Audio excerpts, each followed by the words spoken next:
Andrés Malamud es una de las voces más escuchadas a la hora de analizar la política en la Argentina. Nació hace 57 años en Olavarría y se graduó con honores en Ciencias Políticas en la Universidad de Buenos Aires en 1992.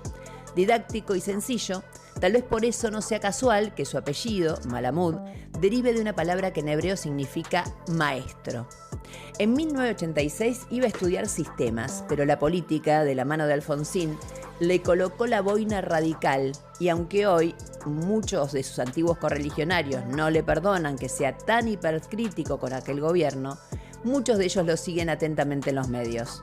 Llegó a ser el experto en política que es luego de recorrer un largo camino que incluyó su formación en Florencia. Allí no solo se doctoró en Ciencias Sociales y Políticas, sino que también encontró el amor cuando conoció a María Elena Chávez Carreiras, socióloga y primera mujer en la historia en ser ministra de Defensa en Portugal.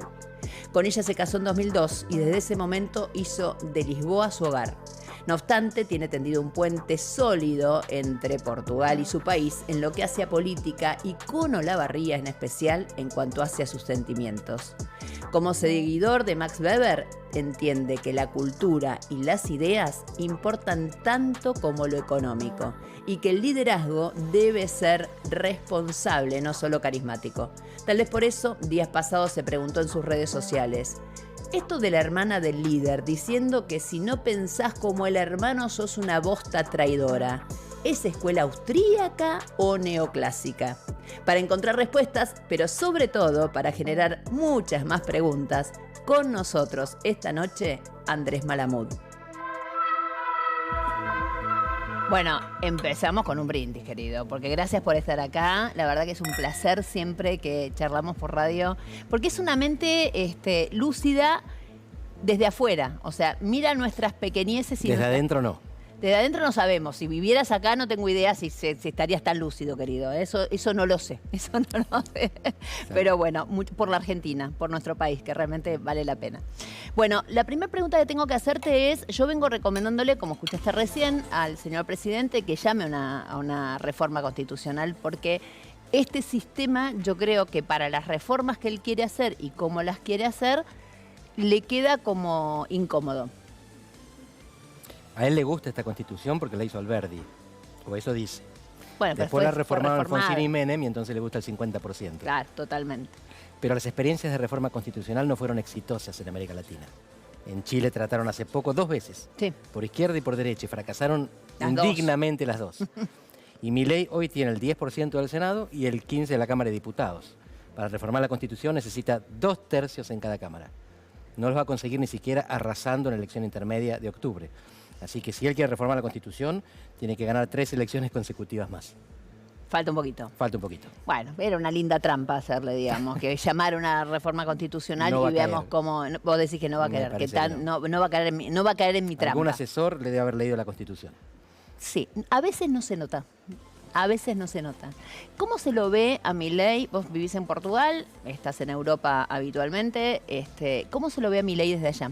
Es un rockstar, guste o no. Yo escucho hablar de Milei en vuelos intraeuropeos. Cuando vas de una capital europea a otra, es decir, no a Buenos Aires, hay gente que comenta. Esa gente habitualmente habla bien de él, pero tiene tanto atractivo como resistencia. La derecha lo ama, la izquierda lo odia. Todavía no lo leen bien, lo asocian con Bolsonaro, o lo asociaban con Bolsonaro, ahora Bolsonaro está quedando en el pasado. Lo asocian un poquito con Trump, y el que conoce con Bukele, porque es cool. Para mucha gente, Milei es cool. Con lo que lo asocian menos es con Argentina, por lo menos a la hora de traer las inversiones. Sí, sí, eso queda claro. Él es un rockstar, Argentina es Argentina. Vos hablabas del riesgo Milei, me parece una entrada inteligente. Pero cuando preguntás a los inversores, te hablan del riesgo es Argentina. Exacto. No importa quién esté gobernando. No. Eso es, digamos, por eso es que él hace tantos gestos y así todo, el riesgo país sigue estando alto. El dólar, bueno, esta semana ha pulseado un montón. ¿Crees que eso es el país? Sí. Él necesita plata para hacer la reforma. Viste que en algún momento se vendía como especialista en economía con o sin plata. Bueno, sin plata nadie es muy especialista. El primer año consiguió con el blanqueo, el segundo con el fondo, y todavía no terminó y ya se quedó sin. El fondo le sigue dando, aunque incumpla, y trata el plan Canuto, es la tercera tentativa y no le está saliendo bien. Que los argentinos que tenemos dólares en el colchón, los pongamos en la economía. Imposible. Es mucho más barato afuera. No hay incentivos reales. La arenga no funciona. Es Juan Carlos Pugliese, ¿te acordás? Les hablé con el corazón. Totalmente. Y me respondieron con el bolsillo. Sí, bueno, Milei les habla con la campera de cuero.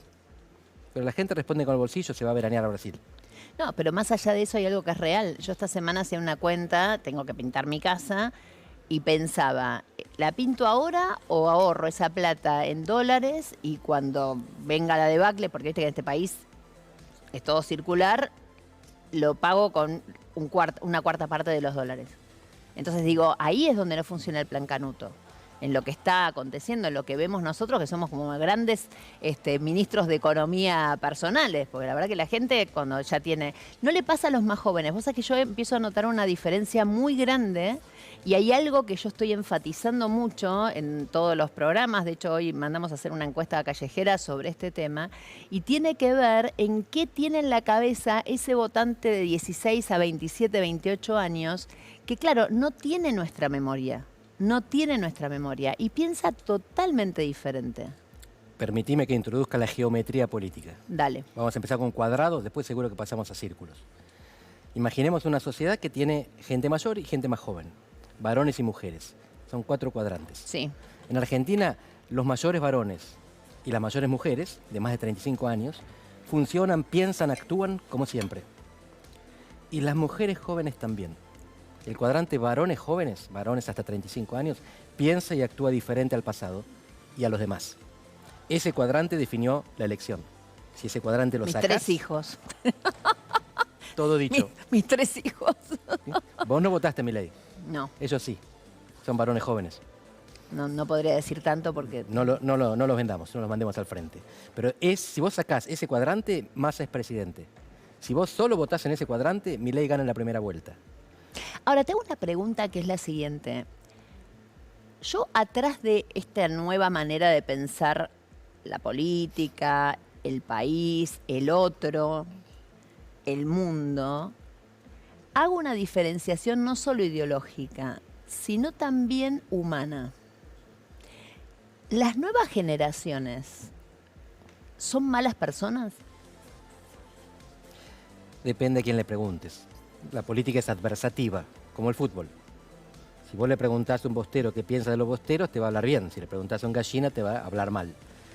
El lugar en el que estás define tus percepciones. Está bien, pero digo, esas nuevas generaciones que no perciben, insisto, qué le pasa al otro más allá de uno, esas nuevas generaciones que no creen cosas básicas. Preguntás si son crueles, ¿verdad? Es la palabra que estábamos usando antes. Uh-huh.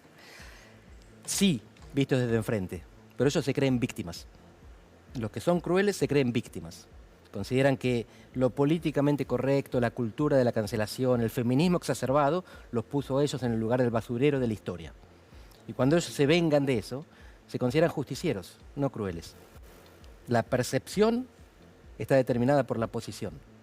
Desde acá nosotros decimos, ¿cómo estos muchachos pueden decir esas cosas de las chicas? ¿Y qué hicimos mal? Porque esta es la pregunta, o sea, y yo voy más allá de...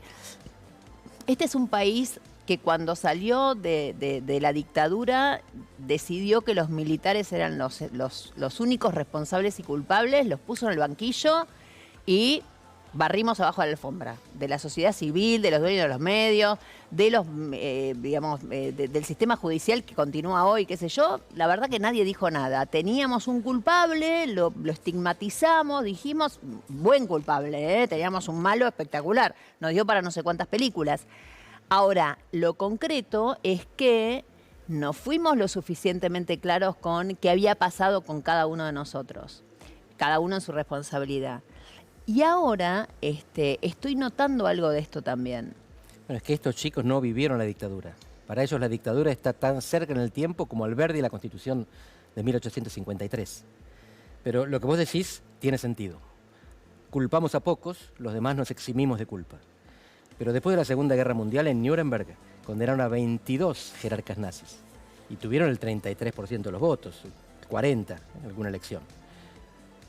Después juzgaron a 2.000 jerarcas más en los tribunales regionales. Exacto. Aún así, No fueron 2000 personas las que produjeron el holocausto. No, obviamente. Es necesario separar, es necesario perdonar, y todas las personas tenemos maldad y bondad mezcladas. Los incentivos tienen que producir que la bondad salga a la luz y la maldad quede dentro de uno. Estos chicos no se consideran malos, se consideran víctimas. ¿Por qué? ¿Qué hicimos de malo para que ellos se sientan víctimas? La respuesta no es fácil, pero sobre todo no es nacional. Está pasando en todo el mundo. La serie Adolescencia, que habrás visto en Netflix, Total. es un fenómeno global. Pasa en Corea del Sur, pasa en Europa, pasa en Estados Unidos y va a pasar también en los países autocráticos cuando les permitan a los chicos tener alternativa de fuentes de información. Y sobre todo es el backlash, la reacción contra lo que ellos llaman cultura de la cancelación y las burbujas digitales. Los chicos y las chicas tienen influencers diferentes. Las influencers femeninas son lo que siempre fueron, pacíficas, normales, suaves. Los influencers masculinos son misóginos, machistas, violentos. No todos, no siempre. Están los ejemplos de Andrew Tate, es el típico influencer masculino, y las Swifties, Taylor Swift, la típica influencer femenina. Sí. Fíjate cuán lejos, esto me lo voy a tomar antes de que se caiga. Exactamente. Pero es así. Vos decís que tiene mucho que ver con todo esto. Que digamos, no es que pasó algo acá en... Ya sé que somos reflejo de lo que pasa en un montón de lados, digamos, pero se lo ve tan terrible desde acá. Sí. Se lo ve tan terrible. Porque estamos acá. No, porque quizás en otros países hay un montón de cosas mucho más resueltas. Cuando vos ves la crueldad en esto, en aplaudir... A ver, yo entiendo y podemos discutir las retenciones de acá a la China, ¿no? Y sobre todo en este contexto, ustedes saben que las retenciones son un impuesto de más, etcétera, etcétera. Pero que se le devuelva tanta plata al campo, que obviamente no la está pasando bien porque tiene insumos en dólares, pero que no le quieran dar 12.000 pesos de aumento a cada jubilado, es realmente tan trágico. Te voy a aceptar una distinción. Milei es diferente del resto de su familia, de Bolsonaro, de Trump, de la derecha europea, porque la demanda de Milei es sobre todo económica. Milei tiene un 30% de la gente que lo votó en las PASO y en la primera vuelta que quiere lo que él vende. Y un 25% que se agregó, porque cree que él, mejor que las alternativas, puede bajar la inflación. Milei es un fenómeno cultural, 1/3 del país, pero el resto es un fenómeno económico. Si la economía se dispara, no va a importar esto. Y los jubilados son el 40% del presupuesto. Si él quiere mantener bajo el déficit, que es lo que él dice que causa la inflación, no les puede aumentar los jubilados. Su estabilidad depende de eso. En ese caso puede hacerlo con crueldad o sin crueldad, pero es parte del programa, no es un error. ¿Fuiste radical alguna vez? Yo sigo siendo, lo que desapareció es el radicalismo. ¿Y el peronismo va en vía? Va camino a radicalizarse, ¿sí? En los dos sentidos. Por un lado, anclarse en un lado del espectro político. El peronismo era plástico. Total. Olía, aspiraba y decía, esta década es para allá. Menem o para allá Kirchner. Y de repente Cristina lo ancló en la izquierda y en el conurbano. Entonces se le fue el peronismo que no era de izquierda y se le fue el peronismo que no era bonaerense. Solo porque el mundo cambió. El mundo cambió y el peronismo dejó de adaptarse. Hoy Cristina está más plástica que Kicillof, Totalmente. por ejemplo, pero ya no tiene poder. Totalmente. Ahora, eso te iba a decir, lo gracioso del caso, en el caso del peronismo, es que Kicillof fue el que dijo nuevas canciones y la que cantó nuevas canciones fue Cristina, no él. Así es. Kicillof tiene problemas. Uno es que vive en el siglo XX y eso quedó atrás. Pero el otro es que gobierna una provincia imposible. Sí. Es el mismo problema que tuvo María Eugenia Vidal, que tuvo Scioli, que no fue presidente, que tuvo Rucauf, que se tuvo que escapar, y así.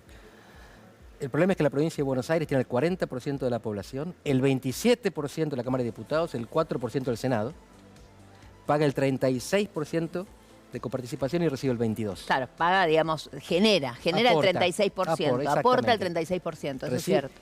Y esto hasta ahora está eso bien. Es inviable. Solidaridad, eso produce pobreza. La coparticipación está diseñada... ¿Y por qué la gente quiere ser gobernador de la provincia de Buenos Aires? ¿Me entendés? Es insólito esto. Ningún gran líder... Habría que huir de ser gobernador. Con todo respeto por los que quieren o quisieron, ningún gran líder de la provincia de Buenos Aires quiere gobernarla. Los grandes líderes bonaerenses quieren ser presidentes. Bueno, también pasa en la ciudad. Porque la ciudad es un trampolín para la presidencia.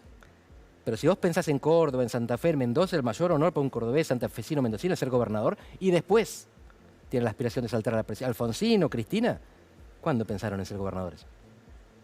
Querían ser presidentes. Cristina viene de otra provincia y después se cambia. La provincia de Buenos Aires es una provincia gobernada por segundones, porteños, puestos por un presidente. Hagamos la genealogía. Siempre. En los últimos tiempos, Walder de Rucauf para acá. A Duhalde lo pone Menem, era vice de Menem, lo pone gobernador. A Ruckauff era vice de Menem, lo pone gobernador. Scioli era vice de Néstor, lo pone gobernador. Cristina tenía preso al vicepresidente, pone al ministro de Economía. Y Macri pone a su vicejefa, él es jefe de gobierno, pone a su vicejefa. María Eugenia Vidal, el 10 de diciembre de 2015, cruza la General Paz y pasa de ser vicegobernadora en un territorio a ser gobernadora en otro. Y los bonaerenses no solo perdonan eso, lo votan. La provincia de Buenos Aires no tiene identidad. Y para mí, el puzzle, la gran incógnita, es por qué el peronismo acepta eso. La provincia tiene 38% de la población, del producto, del padrón electoral. Ningún gobernador bonaerense llega a la presidencia, ningún intendente llega a gobernador, salvo a través de vías. Duhalde llegó a las dos, pero llegó desde la vicepresidencia a la gobernación y desde una senaduría a la presidencia, no desde el cargo anterior. De ahí en adelante, olvídate. Y eso es por la subrepresentación. Ahora, hay que ver algo interesante que se va a generar ahora. Yo estoy insistiendo con que en la elección de septiembre, ya no sé cuándo es septiembre, de septiembre, en la de septiembre, se eligen como 8 mini gobernadores, porque en realidad es tan grande la provincia de Buenos Aires, cuando vos ves el caudal de voto de la primera, de la tercera, de la quinta.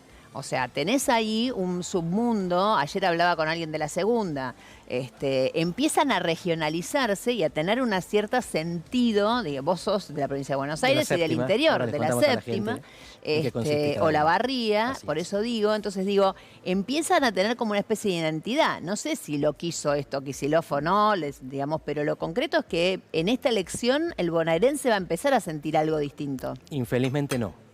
No. Te cuento por qué. Es muy disruptiva la idea de Kicillof, es muy atrevida, va contra Cristina y le puede beneficiar, puede ganar la elección provincial. Y si después Cristina pierde la nacional, él va a decir, mira quién ganó y mira quién perdió. Después no va a poder gobernar y ahora vamos a por qué.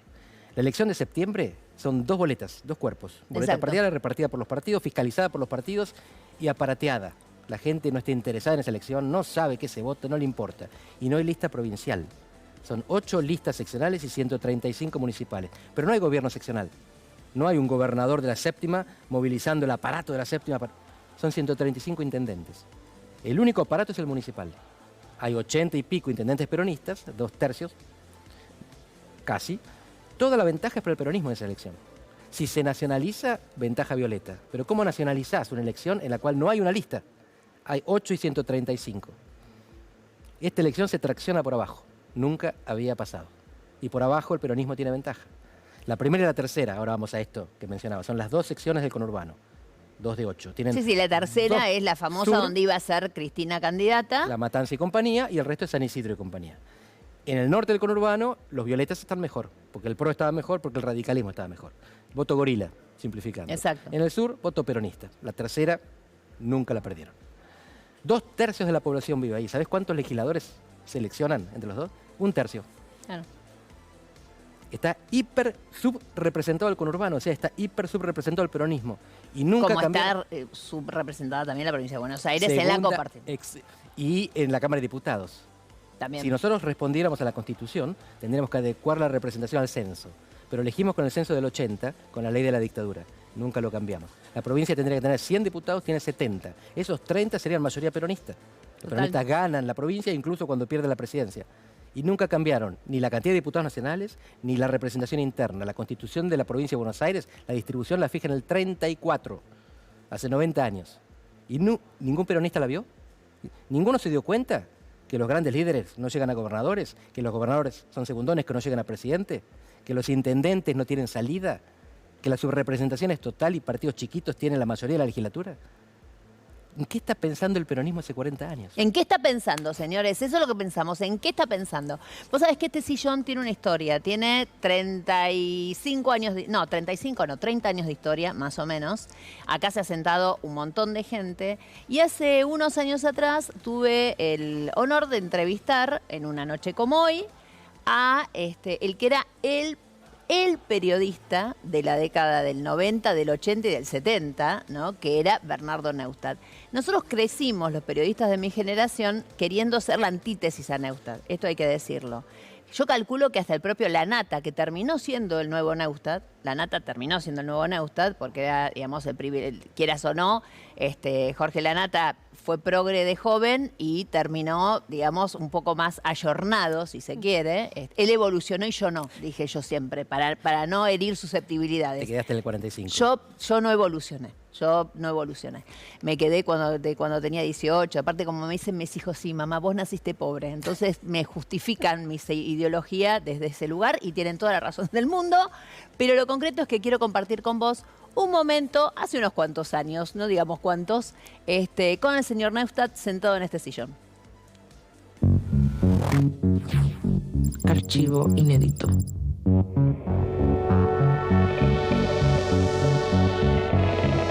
Veo, por ejemplo, que se hacen show televisivo con los inundados y yo pienso, ¿no? La televisión nos instaló el tema ocurre y la televisión nos aproximó a él. Bueno, ¿qué vamos a hacer por ello? Y de pronto lo que hacemos es ver que de pronto hay que conseguir rating con eso. Entonces yo le preguntaría a todos los que dirigen estos programas, ¿ponen de su bolsillo algo? Pues yo no lo he visto poner. Le pidan a la Vamos gente. a ver una imagen de otro programa de televisión, a ver si a este le gusta. A ver. Vamos a brindar con el nombre, ¿sí? ¿Cómo no? El otro caballo, si quiere sumarse, con gusto. Sí, vení, Mingo. Hacerle un poco de publicidad a mi vino. ¿Qué es vino Menem? Sí, señor. Ah, sí. pero muy bien, doctor. Y el rosado. No, pero vos Yo también. voy a tomar champán. Bueno, ¿Puedo? Champagne Menem, sí. Salud. Salud. Felicitaciones. Gracias, Te felicitaciones. quiero decir que está confirmado. Ah, sí, no, ya me enteré. Lo que Menem ha cambiado a la Argentina, no lo ha cambiado nadie. Nadie. Esto es un tema. Y el otro tema es, ¿pero usted cree que hizo todo bien? No. Yo no le estoy diciendo que a partir del 96 dejó de hacer cosas y a partir de lo que no solamente dejó de hacer cosas, sino que deja que hagan cosas que a mí no me gustan. Neustadt y dos momentos históricos, chicos. O sea, uno cuando estuvo entrevistada, yo la entrevisté, pero ese momento de champán, mira, justo, nosotros lo imitamos. Mira, soy la nueva Neustadt. Falta la pizza. Falta la pizza, exactamente. ¿Qué viste de toda esa década? Yo estudié ciencia política durante parte de esa década. Claro. Y estudié materias sobre comunicación y opinión pública para saber cómo contrarrestar a Neustadt. Era la obsesión de los politólogos también. No, de los politólogos y de los que estudiábamos periodismo. Me Y imagino. ingresábamos a la Universidad de Periodismo para no ser Neustadt, para combatir a Neustadt. Fíjate que Neustadt moldeaba la opinión pública de la época. Impresionante. Es lo que hacen las redes sociales hoy, con influencers. Más dispersos, más descentralizados y más enfocados, segmentados. No para toda la población. Neustadt tampoco iba para toda la población. Y Neustadt movilizaba, ¿te acordás? Total. La plaza. La plaza. La plaza del sí, me acuerdo. La plaza del sí, exactamente, como el Gordo Dan. Son personas que entienden cómo se Vos decís comunica que en ahora momento. es el Gordo Dan.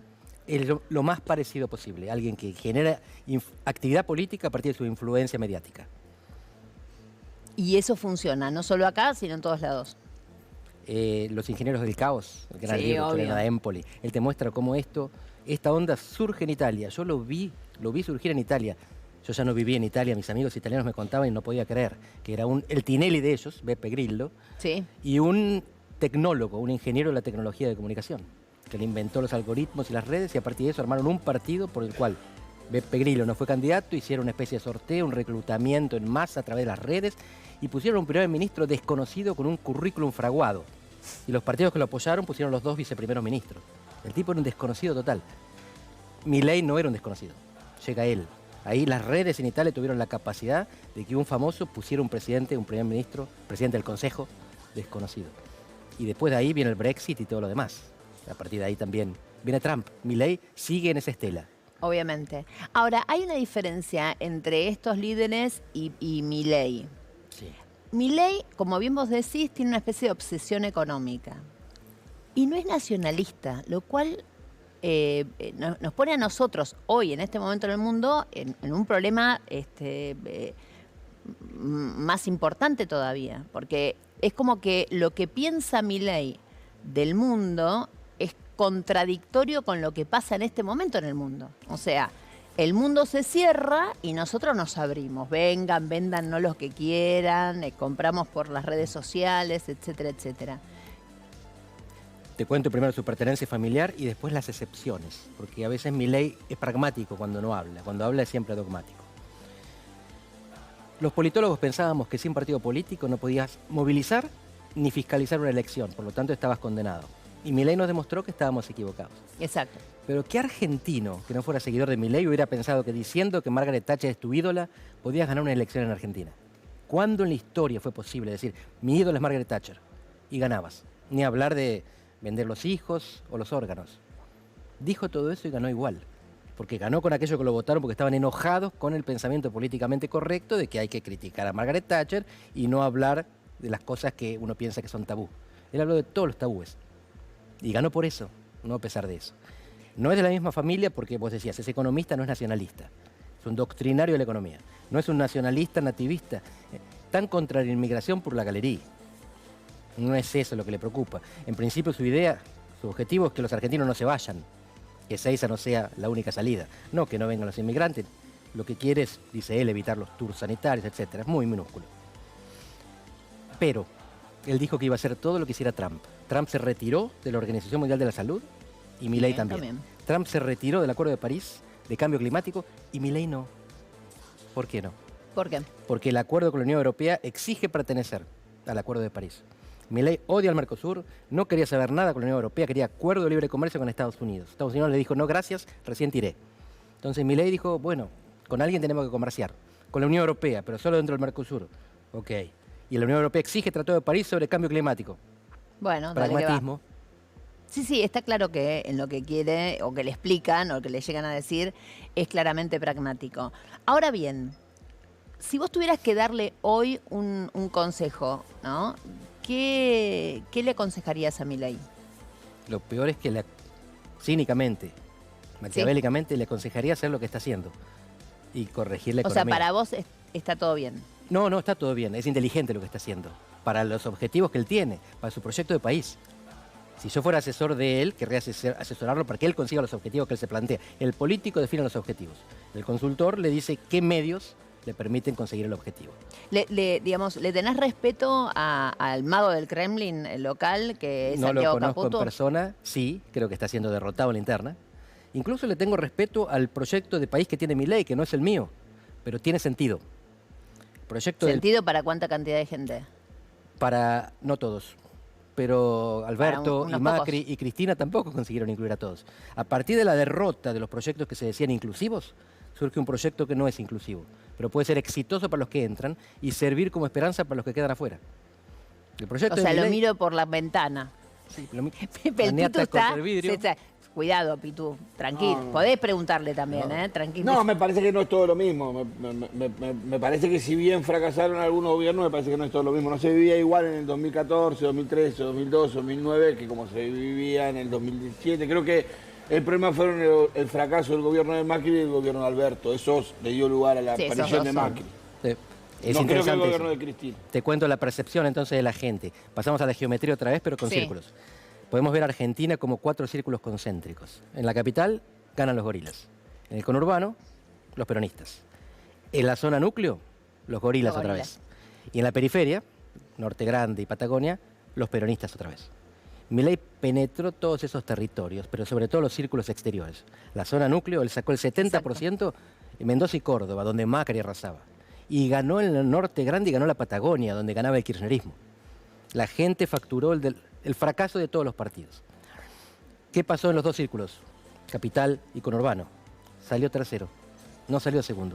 Salió tercero. La grieta sobrevivió en las dos Buenos Aires. Las dos Buenos Aires son el 45% del país. El 55% Salió. derrotó al 45%. El 55% derrotó a Macri y a Cristina. Y cuando vos mirás la historia económica de los últimos 15 años, Carlos Melconian habla del síndrome del tercer año. 2014, Cristina devalúa. 2018, Macri devalúa, o se la devalúan. Él no consigue contenerlo. 2022, estamos hablando, Alberto. 2026 le toca a Milei. Él tiene que evitar el síndrome. Y el síndrome es independiente del resultado de la elección intermedia. Macri la ganó, Sí, Alberto otro no lo- se sabe, se no, discute, Cristina lo obvio. perdió. contra Macri. Totalmente. El tercer año te golpea porque te gastaste toda la plata y no tenés más recursos. Y no sabemos qué va a pasar. Su problema es económico. La política es estímulos, incentivos o cortina de humo. Él tiene que arreglar la economía. Ese es su mandato. Ahora, ¿sabes qué? A mí hay una cosa que me llama la atención. Vos hablás de Milei con mucho respeto. Y de Cristina y de Macri. No, está bien, y pero casi hablemos Alberto. Bueno, Alberto no deberías hablar con respeto porque no le tenemos respeto, pero no importa. Lo que te digo es, vos hablas de Milei con cierto respeto, te percibo, digamos, cierta... No estoy diciendo que vos lo hubieras votado, sino digo, decís, como yo puedo decir, yo lo detesto a Macri y más de una vez digo, che, hizo una buena jugada, una mala jugada. Entonces vos podés ponerte en ese lugar. Y vos sabés que para los que estamos acá cotidianamente y vemos escenas como las de anoche, yo obviamente le tengo el respeto que le tengo que tener a cualquiera que haya sido elegido presidente de la nación. Saco de lado cuestiones personales porque realmente no me interesan ni los perros, ni la hermana, ni nada por el estilo, ni su salud psíquica, ni siquiera eso, porque realmente me parece que son cosas que yo no quiero discutir. Tengo tanto para discutir político, ¿por qué me voy a meter en ese tipo de terrenos? Pero hay cosas que sí llaman mucho la atención.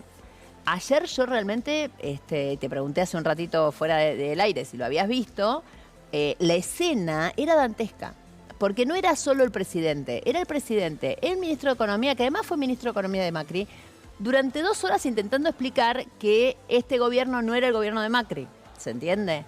Y la otra cosa que me llamó la atención es que Daza, que es el chileno, el que tiene el tonado chileno, tenía una especie, se erotizaba diciendo esto. Porque viste lo que yo encontré, llegué acá y me encontré con un presidente que el año electoral quiere hacer ajuste. Yo sentía que iba a tener un orgasmo el tipo mientras hablaba del ajuste. Paralelamente a esto, obviamente me miro las escenas del miércoles, con todos los miércoles hay represión de una manera pero cada vez peor, ¿se entiende? Entonces, digo, hay algo en todo esto que yo quizás por mi romanticismo, mi antigüedad, lo que vos quieras, me hace sentir que esto no puede ser real. ¿Me entendés? O sea, realmente estoy casi imposibilitada de poder decir que este es mi país. Porque algo tiene que pasar. Pensemos que lo que ocurrió en Estados Unidos y en Brasil fue peor. Trump y Bolsonaro en el primer mandato perdieron la elección y no reconocieron la derrota. Y mandaron la turba a tomar el Congreso en Estados Unidos y los 3 poderes en Brasil. Milei no llegó a ese punto. Hasta ahora se viene bancando todas las derrotas. Exactamente, todavía no tuvo la chance. Los dictadores surgen cuando no hay resistencia. Argentina es una sociedad que resiste. Hoy está resistiendo poco. ¿Por qué? ¿Por qué? Está resistiendo poco porque está defraudada con todo lo que hubo antes. Él te dice eso. Yo no hubiera ganado nunca. Él tiene conciencia de su locura. Yo no hubiera ganado nunca si no hubieran fracasado todos en fila la década que me antecedió. Él no es un producto de una oferta mejor de lo que había que era bueno. Es el producto de un fracaso colectivo. La gente se lo adjudica a todo lo que estuvieron antes. Hasta 2023, Argentina fracasaba cada década. Entonces la gente iba a buscar la que había estado la década anterior, porque se había olvidado. De repente en una década fracasaron todos. No quedaba alternativa dentro del sistema. Y fueron a buscar a Milei. Sí. Vos decías recién que él gobierna para los ricos. Sí. No voy a cuestionarlo. Si vamos a ver las políticas... Cuestionalo, si querés, no interesa ponele que sí. Pero si lo vota el 55%, significa que democráticamente la mayoría del pueblo argentino le parece bien que gobierne para los ricos. Lo votó, el 55%. Ahora no lo va a votar el 55%. No, obviamente pero lo va a votar entre el 35 y el 40, suponemos. 30-35. Ponele, entre 30... Sí, te lo doy. Va a ser la primera minoría. Va a sacar muchos más legisladores de lo que tiene. Hoy están primeros en 7 de las 8 provincias que eligen senadores. Ponele que no las gane todas. Pero va a tener muchos más diputados, muchos más senadores y la única lista nacional, violeta, de Jujuy a Tierra del Fuego. Porque Yarlora y Cristina no lo puede sumar. No. Entonces el peronismo no va a tener una suma en 24 distritos. Si gobierna para los ricos y la gente lo vota, quiere decir que gobernar para los ricos es la decisión democrática del pueblo argentino. Nos puede parecer mal. Podemos luchar contra eso. No, queremos convencer a la gente de que vote otra cosa. Pero mientras voten esto, tenemos que tratar de entender por qué. ¿Qué pasó para que la gente vote un gobierno pro rico? Yo no pienso que sea pro rico. La gente hoy está votando en el mundo no por un problema de distribución. Los progresistas clásicos piensan que es un problema de distribución. La gente normal del tiempo presente piensa que es un problema de dignidad. En Chile, en 2019... en octubre, cuando Chile despierta, los chicos toman Plaza Italia, que está en el centro de la ciudad. Totalmente. Y no le ponen Plaza Justicia Social, la rebautizan Plaza Dignidad. Y el lema de ellos es, no son 30 pesos, que era el aumento del subte, son 30 años, que trágicamente es la duración de la democracia. En 30 años nos mintieron y nos engañaron. No nos respetaron. Es una cuestión de respeto. Si fuera distribución, no votarían millonarios, como hicieron con Trump. No es por pobres que votaron a Trump. Es porque Pero sintieron por la que los cantidad- poderosos les Lo pasan. discutimos para otro programa, No por te la cuento. cantidad de mierda que le pusieron en la cabeza, no jodamos. O Bueno, sea, estamos son pe- los dueños de los medios de comunicación. Digo, acá es fácil, ¿me entendés lo que te digo? No, digo, fuera de broma te digo, Estamos yo... pensando que la gente es títere. Lo No, acepto por- no estoy pensando que la gente es títere, yo lo que creo es que la gente tiene un ratito nomás para informarse y no todos, y que obviamente estos influencers que vos decís no son no surgen de la nada, no son de la sociedad que surgen, o sea, están incentivados y vos decís agarro a este y lo hago. Pero Gerardo No, Huertain entonces- era kirchnerista hace 15 años. Los empresarios están con el poder. Sí, y la Huertain ponen donde... No Ah, es ni está. una influencia ni nada por el estilo. No, es un rico, es uno que paga Es un influencers. rico, Exactamente. totalmente. Así que no es una cuestión de plata. La plata la tienen los gobiernos. Cuando les va mal, la plata cambia de lado. La plata siempre se consigue si vos tenés algo para ofrecerle a la plata. Y hay gobiernos de pobres que ganan elecciones, lo que significa que vos, con una buena propuesta, podés convencer. Lula ganó 2 elecciones Totalmente. arrasando, la tercera viene más cansado. Es otra cosa. Escúchame, yo me voy a ir a la barra, pero a vos te invito, si querés. Obviamente tenemos el Pitut, hay un montón de cosas más, así que vamos a un corte, ya volvemos y volvemos con todo, porque la barra hoy viene triplicada más o menos.